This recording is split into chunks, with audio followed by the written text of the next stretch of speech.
नमस्कार, स्वागत है आप सभी का आपके अपने रुचिधर्मन पाठशाला में। उम्मीद करती हूँ कि आप सभी अच्छे होंगे और आप सभी ने अपनी तैयारी कर ली होगी और फुल टू तैयारी और आत्मविश्वास के साथ में कल के पेपर के लिए तैयार होंगे।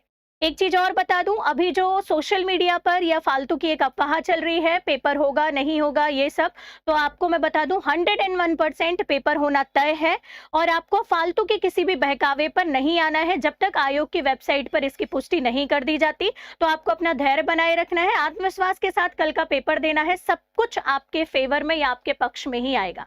अब परीक्षा के पहले, परीक्षा के दौरान और परीक्षा के बाद भी कुछ बातों का ध्यान रखना है। अदरवाइज आपकी जो तैयारी है वो कहीं ना कहीं यहाँ पर बर्बाद चले जाएगी। तो किन बातों का आपको ध्यान रखना है, जल्दी से देख लेते हैं।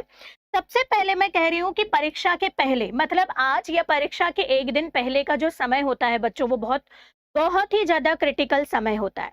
आपने जितनी मेहनत करी है वो उसके एक दिन पहले अगर आप उसमें पेशेंस नहीं रखते हैं, एडमिट कार्ड की कुछ गलती कर देते हैं या प्रॉपर नींद नहीं लेते हैं, जिसके कारण आपका एग्जाम खराब हो जाता है। तो मुझे लगता है अभी तक तो ये सारी चीजें, और आप इतने बार एग्जाम दे रहे हैं या पहली बार भी एग्जाम दे रहे हैं या बचपन का भी आपने एग्जाम, स्कूल लेवल के, कॉलेज लेवल के एग्जाम दिए होंगे, तो उसमें भी हम एक बात का ध्यान रखते थे कि एग्जाम के पहले हम संतुलित आहार लेते थे। ठीक है, तो खाना और ये सब चीजें तो मुझे लगता है जो सामान्य जानकारी है या आप आवश्यक जानकारी में आप चाहें तो इसे शामिल कर सकते हैं कि एक दिन पहले आपको पूरी नींद लेनी है। ठीक है, नहीं पढ़े चलेगा, बिल्कुल मत पढ़ो, रिलैक्स रहो, प्रॉपर नींद लो, संतुलित आहार खाओ, तेल का बहुत ज्यादा अत्यधिक तला भुना आपको कुछ भी खाना नहीं खाना है, प्रॉपर पानी इंटेक करना है, फल खाना है। ठीक है, इसका विशेष ध्यान रखना है। और सबसे मेन चीज है नींद। ठीक है, मेरा एक दोस्त कहता था कि यार, या मेरे को भी कभी लगता था, एग्जाम देती थी, कि अगर मैं प्रॉपर सो गई, हमको इतना टेंशन होता है, इतना टेंशन होता है कि हम प्रॉपर सो नहीं पाते, है ना। और उस चक्कर में, नींद ना आने के चक्कर में आपका माइंड रिलैक्स नहीं होता और आपका पेपर, आपकी मेहनत धरी की धरी रह जाती है। याद रखिएगा, जितना आपने पढ़ा है अपने ऊपर विश्वास रखें और अच्छे से सो जाइए। तो वो कहते थे कि यदि मैं एक दिन पहले सो गया, इसका मतलब है कि मेरा प्रीलिम्स यहाँ पर क्या हो गया, निकलना तय है। तो मैं भी आपको ये बोलूंगी, बस प्रॉपर नींद लो। नहीं पढ़ रहे हो, नहीं रिवीजन हुआ, छोड़ दो। जितना पढ़ता है बन रहा है, कॉपी पुस्तक लेकर बैठे हो तो उतना पढ़ लो, अदरवाइज पढ़ने की भी जरूरत नहीं है, अपने ऊपर विश्वास रखो, है ना। दूसरी चीज मैं बोलूंगी कि प्रवेश पत्र आपने अगर निकाल लिया है तो उसको प्रॉपर जांच कर लें। अगर थोड़ा भी ऐसा लग रहा है कि इसमें ये चीज जो है क्लियर नहीं आई है, तो अपने साथ कल एक फोटो लेकर जाना है, और अपना वैलिड आईडी कार्ड तो आप लेकर जाएंगे, लेकिन एक पासपोर्ट साइज फोटो लेकर जरूर जाइएगा, है ना। तो उसमें अगर प्रवेश पत्र से रिलेटेड कोई भी दिक्कत आती है तो वो फोटो लगाकर उसको सही कर देते हैं। नहीं भी अगर आप में कोई गलती है तो एक फोटो लेकर जाइएगा, मैं ये रिकमेंड करती हूँ। और 2 आईडी लेकर जाइएगा, पानी की ट्रांसपेरेंट बॉटल लेकर जाना है। ये पूरी जानकारी यहाँ पर लिखी है। लड़कियां जो बक्कल लगाती हैं, वॉचेस पहनती हैं, गले की कोई भी चीज है या कान की चीज, प्रॉपर उतार कर चले जाइए, क्योंकि सोने के आभूषण होते हैं। वहां पर अगर आपके एग्जाम हॉल में कोई ऐसा टीचर है जो अगर इस चीज के लिए मना कर देता है कि नहीं हम अलाउ नहीं करेंगे, तो बेटर है आप इसको घर पे ही रख के जाइए, क्योंकि अननेसेसरली फिर टेंशन होगी कि यार मेरे सोने के कान के हैं, गुम गए तो फालतू की टेंशन अपन को नहीं लेना है। परीक्षा केंद्र में आपको कुछ बातों का ध्यान रखना है, लेकिन उससे भी पहले ये बात का ध्यान रखना है कि यदि आपका परीक्षा केंद्र दूर है तो अपने जाने आने की व्यवस्था प्रॉपर करें। आने की व्यवस्था तो ठीक है, क्योंकि लेट भी हो जाओगे, 5 बजे 4 बजे तक में, 4 बजे पेपर छूटता है तो कोई दिक्कत नहीं है, 4:15 पे, है ना। लेकिन जाने की व्यवस्था प्रॉपर रखें, क्योंकि एक बार ऐसा हुआ था कि बारिश के टाइम पे जो ऑटो बुक कराया गया था, उस ऑटो वाले ने जाने से मना कर दिया था, है ना। बारिश हुई थी और फिर बारिश का मौसम हो सकता है कल का, तो प्लीज बारिश भी आपके सामने दिक्कत ना बने, इसका प्लीज ध्यान रखिएगा। तो परीक्षा केंद्र जाने की व्यवस्था कर ले और पहले से देख लें कि आपका परीक्षा केंद्र कहाँ पर है। अब परीक्षा के दौरान आपको कुछ बातों का ध्यान रखना है। उसमें सबसे इंपॉर्टेंट बात है, सबसे इंपॉर्टेंट बात, कि परीक्षा केंद्र आपको आधे घंटे पहले पहुंचना है। 15 मिनट लिखा है, लेकिन मैं बोलूंगी आधे घंटे पहले पहुंचो। एग्जाम हॉल में पहले जाकर बैठ जाओ, वहां आसपास देखते रहो, उस पूरे एटमॉस्फेयर को अपने फेवर में लाओ, सकारात्मक रहो और आत्मविश्वास के साथ पूरा अपने आसपास का माहौल क्या कर दो, पॉजिटिव कर दो और बैठ जाओ, है ना। अगर फेमिलियर आपका माहौल होता है, एग्जाम हॉल में जो एग्जामिनर पेपर लेता है उसको भी तुम पहली बार देखते हो, उस बेंच को पहली बार देखते हो, तो उनको सबको अपने साथ में फेमिलियर करो। और ये सबसे बड़ा रोल अदा करेगा उस दिन, याद रखना, सेल्फ कॉन्फिडेंस, आत्मविश्वास। उसके बाद मैंने आपको पहले भी बताई है, क्लास प्रोग्राम के बच्चों को बताया है, हर कोई 3 स्टेप मेथड अपनाते हैं। मैं बोलूंगी 3+2 स्टेप मेथड को अपनाकर आत्मविश्वास के साथ पेपर सॉल्व करना है। 3 स्टेप मेथड में किन चीजों को शामिल करा मैं आपको बता देती हूँ। सबसे पहले आपको वो प्रश्न को सॉल्व करना है जो बन रहे हैं, ठीक है, एक बार में। पहले तो पूरा पूरा पेपर पढ़ना है। सबसे पहले क्या बोलूंगी, पूरा पेपर पढ़ना है। हाँ, सरसरी निगाह से पूरे पूरे पेपर को देख लीजिएगा, क्योंकि कई बार मिसप्रिंट भी होता है, और मिसप्रिंट हो गया और आपने अगर रोल नंबर, ओएमआर शीट और बुकलेट नंबर भर लिया है ना ओएमआर शीट में, तो आपका पेपर फिर रिटर्न नहीं होता।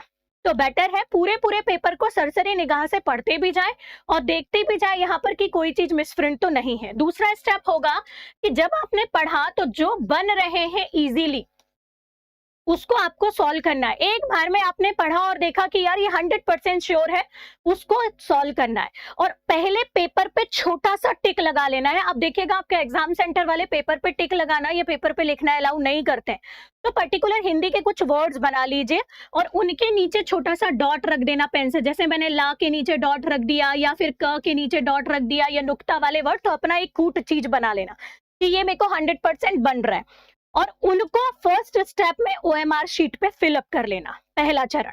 ठीक है, जो बन रहा है उनको सॉल्व किया, ओएमआर भर ली। अब इसमें बहुत अच्छे से याद रखना है, तीसरा वो जिसमें आपको 50-50 लग रहा है कि यार बनेगा नहीं बनेगा, उसमें एलिमिनेशन मेथड अपनाना है।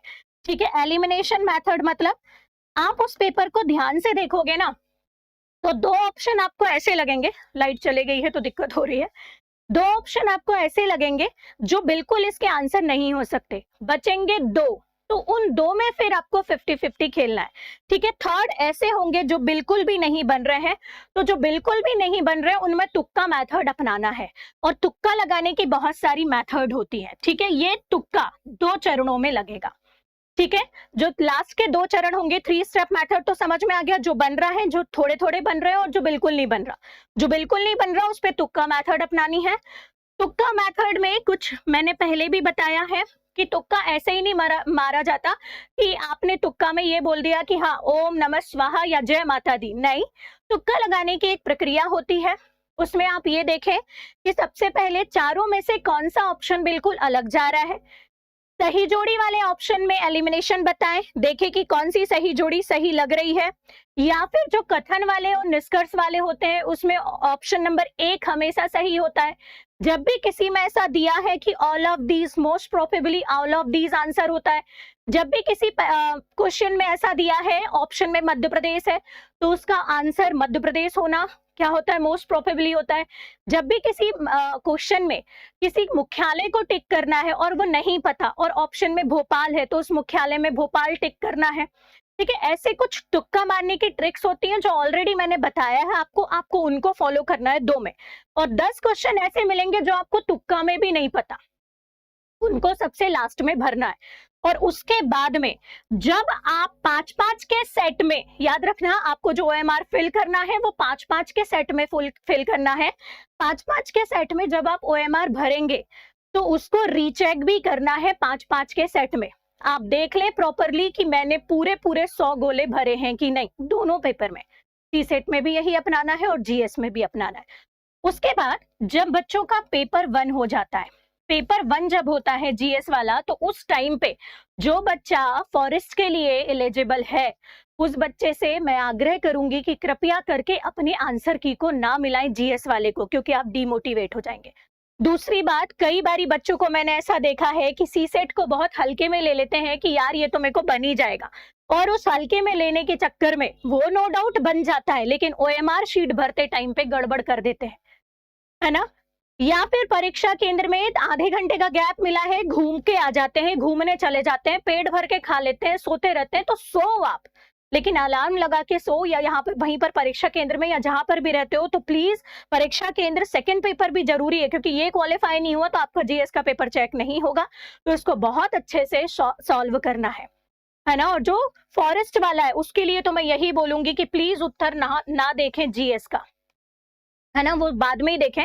और सबसे मेन चीज है धैर्य बनाए रखें, क्योंकि पेपर 2 में सबसे ज्यादा धैर्य यहाँ पर आपका क्या होता है, खोता है ना। तो ये धैर्य तो आपको बनाकर रखना है, क्योंकि ऐसा लगता है बस जीएस का पेपर हो गया और उसके बाद हमारी मतलब बोलना कहानी खत्म पेपर की। और उसके बाद ही प्लानिंग होने लगती है कि यार प्रीलिम्स के पेपर के बाद कहाँ जाएंगे, शाम को फोन करने लगते हैं कि 4 बजे, सवा 4, साढ़े 4 बजे यहाँ मिल जाना, ये वो।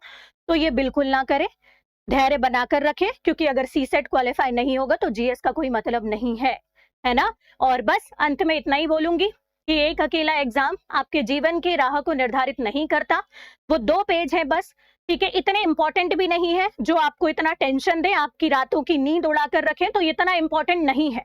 जरूरी नहीं है कि जो डिप्टी कलेक्टर और डीएसपी बनते हैं उन्हीं को संसार जानता है और वही सफल है। मैंने ऐसे कई सारे लोगों को देखा है जो डिप्टी कलेक्टर डीएसपी नहीं है, लेकिन आज ऐसी जगह पर हैं कि 50 डिप्टी कलेक्टर डीएसपी उन्हें सैल्यूट करते हैं। तो ये 2 पेज पूरी जिंदगी नहीं है। अपना 100% दो, अपने ऊपर विश्वास रखो, जो होगा सब अच्छा होगा। और बस आत्मविश्वास रखना, धैर्य बनाए रखना और बढ़िया रिलैक्स रहो, मजे से खाओ, मजे से नींद लो, सब अच्छा होगा। All the best.